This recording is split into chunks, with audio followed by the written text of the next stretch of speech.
Hi everyone! So in this video I'm going to be talking about how you can use project management principles and apply them to your language learning. So I have been taking a project management course and I've gone through about 4 courses so far of the actual certification program. It's through Google on Coursera. But as I was going through this, I've been thinking about how I can apply all of these things I'm learning to my everyday life and how using these principles will lead to greater organization, more effective results and outcomes, and feeling a greater sense of accomplishment overall. So in terms of applying this to language learning, I'm going to be going through an example of the goals that I'm setting right now for Portuguese and how you can use this method for any language you might be trying to learn. So by doing this, you will be thinking more thoroughly through all of your goals and ambitions in your language learning practice. This will force you to really identify why you want to do the things you want to do and how you can get there. And overall, examining things in this way and laying them out in kind of incorporating and changing your mindset of language learning into looking at it as a project, you will be more motivated to finish and you'll have more clear success metrics to find, which is something that we are going to talk about. But by doing that, when you finish and you complete your goals, you'll have a greater sense of accomplishment at the end. After you have all of this stuff written out and defined, what I would recommend is printing it out, or if you don't have access to a printer, just keeping this in a PDF form or just on a Google Doc or something like that you can easily access. It depends kind of on what works best for you, what's your learning style, what keeps you motivated, what formats you will check the most often, and be encouraged to actually revisit. I know for me, I like having things printed, hanging up. That way I see it all the time, whereas if it's maybe in a Google Doc, I kind of forget it's there and I don't want to spend the effort to go through my folders and look for it. Even if it's not that hard, it seems more of a mental hurdle for me. So I would recommend revisiting it at least one time every week. It depends on how long your project is. If it's like a very long project and your goals for this aren't that ambitious, I guess, it depends. Say you want to set goals for one language, and for this one language you want to progress a lot, and then maybe for another language you just have a few goals here and there that you want to accomplish over the next few months, say. For that one that you're more relaxed on, that one you might want to visit every other week, but it's good to schedule that time on your calendar or set yourself a reminder on your phone so that it notifies you every week or every 2 weeks to check up on your progress. Make sure you're still in line with your goals and you're not doing things that are unnecessary to reaching your goals. So the first component of this is the executive summary, which is just 1 to 3 sentences, very short, of in general, what are you trying to accomplish and what is this for? It doesn't need to have clear success metrics. You can just write in general, what area are you trying to improve in and what direction are you going? What are you going to get out of this? So my executive summary for Portuguese learning is: this is a plan to improve my Brazilian Portuguese level in the areas of vocabulary and grammar in order to reinforce the basics of the language. So it doesn't go too into depth, and just kind of generally what this plan is about. Okay, so the next section is the introduction and background, which this part is where you are going to think through your motivations for doing this project or what you're trying to accomplish, and writing out why you want to do this, if there's anything that happened that sparked you wanting to achieve these goals or reach a certain deadline or language level, what pushed you to do that, and why you're motivated to accomplish any goals that you plan to set. What I wrote was: it has been over a year since I started working on maintaining my Portuguese level. I would like to start learning it again, to not forget everything that I knew, be able to make new friendships from Brazil and Portugal, have an excuse to travel to these countries, learn more about the cultures, and put myself in a good position should I have the opportunity to work in Brazil or with people from there. The next component is SMART goals, or just goals, but for this purpose I really encourage you to write SMART goals. If you're not familiar with this concept, I could go into depth explaining this more in another video, but essentially SMART stands for specific, measurable, attainable, relevant, and time-bound. So each goal you write, you want to make sure they all have those 5 components. If you define your goals in this way, it's not as vague as like, I want to get better at speaking, for example. So I would recommend writing 1 to 3 per language and per project plan. Otherwise, there's so many things and it gets very chaotic.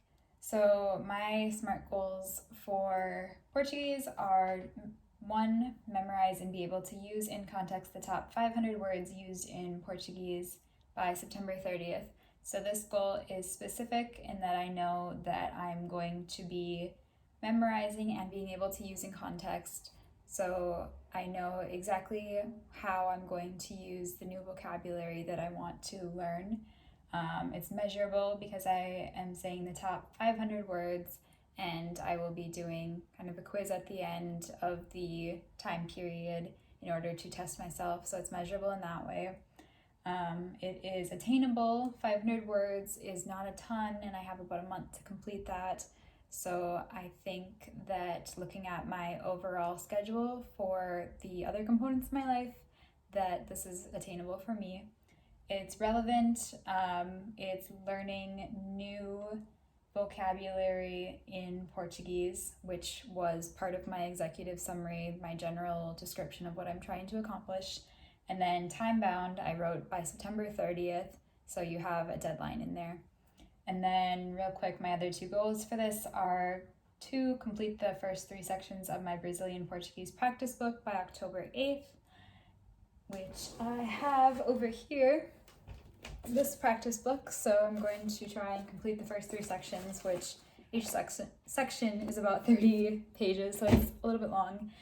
And my third one is memorize the conjugations of the 10 most common verbs in the presente, pretérito, imperfeito, pretérito, perfeito, e o futuro by November 12th. I wrote those in Portuguese because I'm not as familiar with a lot of linguistic terms in English. Anyways, next sections that we have here are your benefits and costs. So this is kind of doing a benefit analysis. If you're doing traditional project management, this section is intended to convince your stakeholders or the people who are sponsoring the project or supervising you that this project is worthwhile by looking at if the benefits outweigh the costs. For language learning purposes, I would assume you have already decided that the language goals that you have set are worth whatever time you put into this. But in this section, you can look a little bit more in depth and think about where you will be once you achieve these goals. So for me, I wrote benefits of this will be that I will be able to converse and read and write more easily in Portuguese. I will be able to start reviewing and refreshing what I learned in 2019 in the course that I took, which was Português para falantes do Espanhol. And then finally, I will feel more comfortable talking with friends in Portuguese. So those are kind of things that I hope that I will gain out of this, and that I think I will realistically. And then my cons for this are that I will spend several hours to work on these goals. Normal for any language learning is it's going to take time, that's inevitable. And then that I already have all the materials, so there's no cost to me. Some of you who are maybe looking to pursue a course or want to buy a grammar book or do one-on-one coaching with somebody, you might have to include costs in there for that. Next, we have things that are in scope and out of scope for your project. So scope is essentially the range that you're looking in, what is kind of within and what is outside of the bubble or the project that you're working on.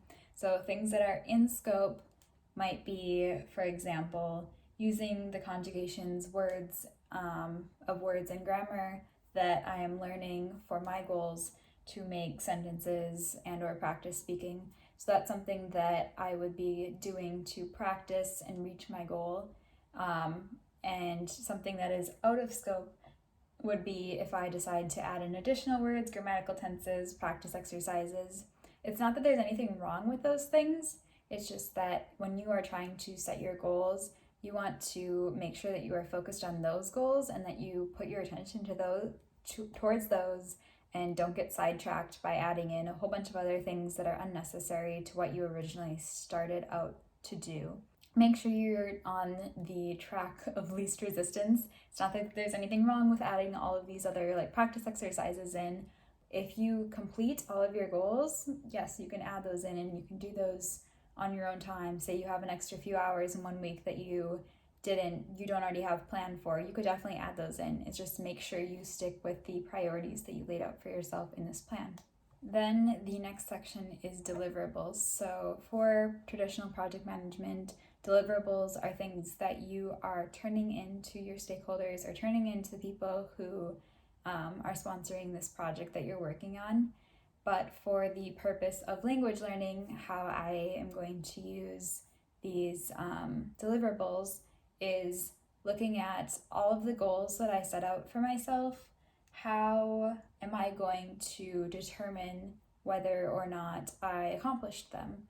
So for my case, for the first one, I have that I will be able to correctly define and use the top 500 words in Portuguese on September 30th. On October 8th, I will have completed the first 3 chapters in my practice book. On November 12th, I will be able to correctly conjugate the top 10 verbs in all of the tenses described above. So these are very similar, as you can see, to the goals that I wrote above. I just wrote them in a more active voice. So I'm saying like, I will have accomplished this on this day. And then once you get to the close, once you get to the deadline for each of your goals, these are the things that you want to check off. So when it gets to be September 30th and I look back at my project plan, I'm going to say, yes, I met that deliverable. Yes, I met that deliverable. The last 2 categories are success criteria and risks. For success criteria, this is the things that you will know you are successful and that make reaching these goals worth it. So for me, I will feel more confident in my basic understanding of Portuguese after November 12th, and I complete the above deliverables and successfully feel motivated to continue on to increase my level. So these are kind of things that I'm going to take on with me after this project. They're more generally, how will I feel and how will I know that these goals that I set for myself worked? How will I know that the goals make me get closer towards the person or the skills that I want, the person I want to be or the skills that I want to have? And so for me, all of the goals that I wrote, they're all written towards increasing my confidence in Portuguese. So at the end of all of these goals, do I feel that I have gained more confidence in conversing in Portuguese? If so, that tells me that my project was a success in that criteria. And then the other thing is, if I have completed all of these deliverables and feel more motivated to continue learning Portuguese, that is another way that I'm defining success, because the reasoning for me getting into this was that I hadn't felt motivated for a long time in learning Portuguese, and I want to see if starting these goals and going through this project re-sparks my interest in Portuguese, and if that's something that I want to continue learning long term. So then finally we have risks, and these are the most significant things that you find that may pose a risk to your project or a threat to your project. So for risks, I have not having enough time to do this and stay on top of my project management course. My course takes about 10 hours a week, and then I have work, of course, 40 hours a week, socializing and spending time with people that I care about. So making sure that I have enough time for that. And that's also something that you want to keep in mind when you are setting these goals, is you may have all of these very ambitious goals, but then when you look at the time you actually have available to you, you look at all of your priorities, whether it be just general cleaning, doing the laundry, and going to work or going to school. You have to make sure that if you look at all the time you have to spend on other commitments, that the goals that you set are realistic. And that was part of the SMART goal process. The R is realistic. Do you have the time actually to complete these goals? Yes, you want to push yourself, but you need to make sure you're not too far-fetched and you're not going to be too far away from your goal at the end of the project, or seriously overwork yourself and feel very frustrated when you don't reach that, or you have to spend more effort than you originally anticipated. And then finally, difficulty in balancing this with other priorities. So that's, again, the same thing that I was saying. Am I really managing all of my time effectively? Yes, this project charter that we're making is an excellent way to better organize your language learning, but you need to make sure that you have done similar things with your other priorities the rest of your life, and that you know how to balance this in with the other things in order to make sure that you successfully complete the project. And that is all. Thank you so much for watching. I hope you enjoyed this. I hope you are inspired to create your own project charter, and that you learned a lot about a way that you can more effectively write your language goals and turning it into a project so that you're more likely to succeed and feel more motivated. If you want this template, I will have it available on a website. Thank you for watching. Bye.